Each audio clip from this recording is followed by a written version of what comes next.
गुरुर्ब्रह्मा गुरुर्विष्णु गुरुर्देवो महेश्वरः गुरुर्साक्षात् परब्रह्म तस्मै श्री गुरुवे नमः।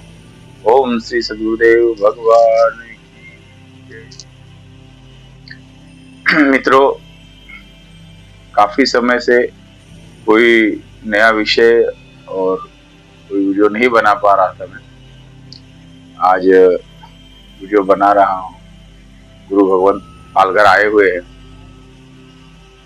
किन्हीं कारणों की वजह से अभी तक आश्रम जाना नहीं हो पाया। गुरु भगवान के दर्शन प्रत्यक्ष रूप से नहीं हो पाए, बाकी तो रोज उनके दर्शन होते हैं। उनके दर्शन बिना किए भोजन भी नहीं किया जाता। आज का जो विषय है वो पाखंड के ऊपर है।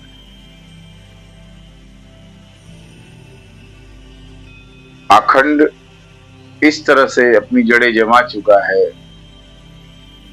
संसार में, खास करके हमारे भारत में। किस प्रकार का पाखंड?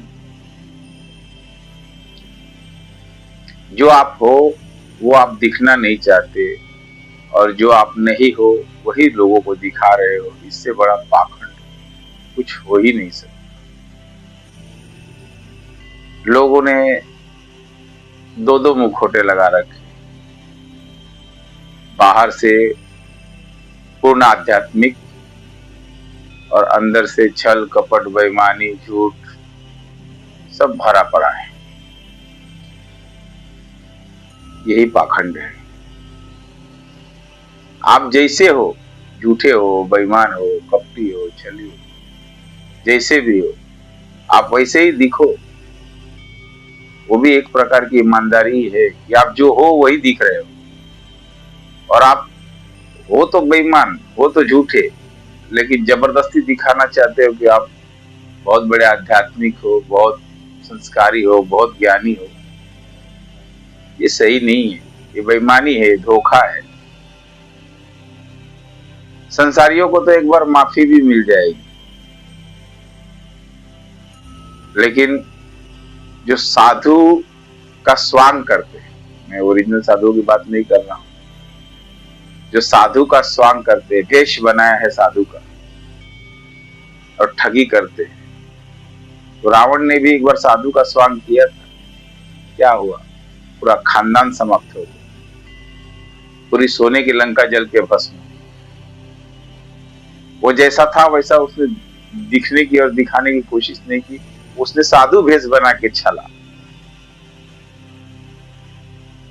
ये बेईमानी है, ये आध्यात्म नहीं। घर में झगड़ा हुआ, कलह हुआ, पति पत्नी में कुछ मनमुटाव हुआ, पतिदेव चल दिए आश्रमों की तरफ। अब घर छोड़ दूंगा, संसार छोड़ दूंगा, साधु बन जाऊंगा। साधु बन भी जाते हैं। आश्रम में मुफ्त का माल मिल रहा है, भोजन मिल रहा है, दोनों टाइम चाप रहे हैं, जो थोड़ी बहुत सेवा कर सकते हैं कर रहे हैं, लेकिन मन संसार में लगा हुआ है।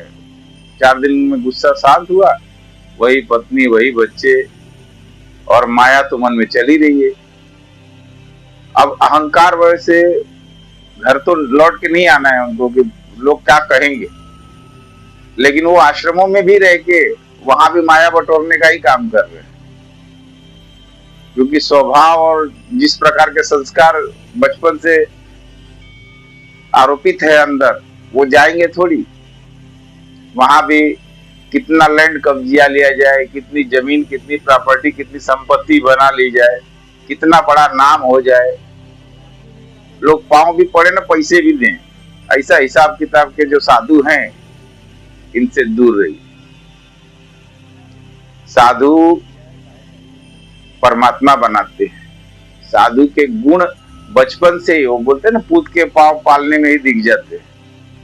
वो बचपन से ही वो साधु स्वभाव होता है। उसे कोई डांट दे, बोल दे, वो किसी को कटु वचन नहीं बोल सकते। उसे उसके अंदर वो बाल स्वभाव का होते हैं। वो छल कपट बेईमानी उनके अंदर नहीं होती। वो स्वभाव ही साधु का होता है। वो बचपन से वो पहचान में आ जाते हैं। वो संसार में रह के भी वो विरक्त हैं। ऐसे महापुरुष जब संत बनते हैं और प्राप्ति पाते हैं उनका पूजन करना, उनके बातों पे चलना अच्छी बात है। नहीं तो इस पूरे ब्रह्मांड में पूजनीय योग्य सिर्फ माता पिता और सद्गुरु, ब्रह्म इन तीनों से मिलके ही बनता है। माता पिता ने इस शरीर रूपी मंदिर का आविष्कार किया और गुरु ने इसमें उस ब्रह्म को जो पहले से उसमें स्थापित है उसको जानने लायक आपको बनाया। तो 3 का आंकड़ा संसार में चाहे ब्रह्मा विष्णु महेश के रूप में देख लीजिए, गुणों के रूप में देख लीजिए, त्रिगुणात्मक 3 गुणों से बनी ये सृष्टि, ये प्रकृति, पंच महाभूतों से रचित ये जो शरीर है, इसमें जो ब्रह्म निवास करता है, जो परमात्मा निवास करता है, जिसे हम आत्मा के रूप में जानते हैं। अच्छा विवेक, अच्छी संगति, सच्चे संतों का सानिध्य और आप सब के साथ में किया गया सत्संग ही साधु बनाता है। साधु स्वभाव से बनना है। वेशभूषा और चोंगा वाले साधुओं से आप दूर रहिए, सच्चे सद्गुरु का मार्गदर्शन पाइए, वो आप में ही आपको ब्रह्म के दर्शन करवा देंगे।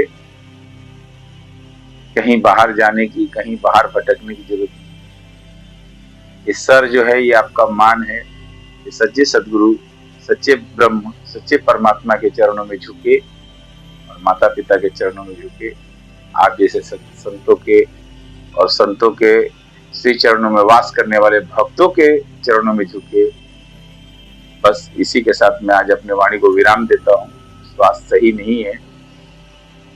आपका प्यार, दुलार, आशीर्वाद ऐसे ही दास पे बना रहे और कुछ नहीं चाहिए। सद्गुरु सदैव आप सबका कल्याण करे। ओम शिव सद्गुरुदेव भगवान।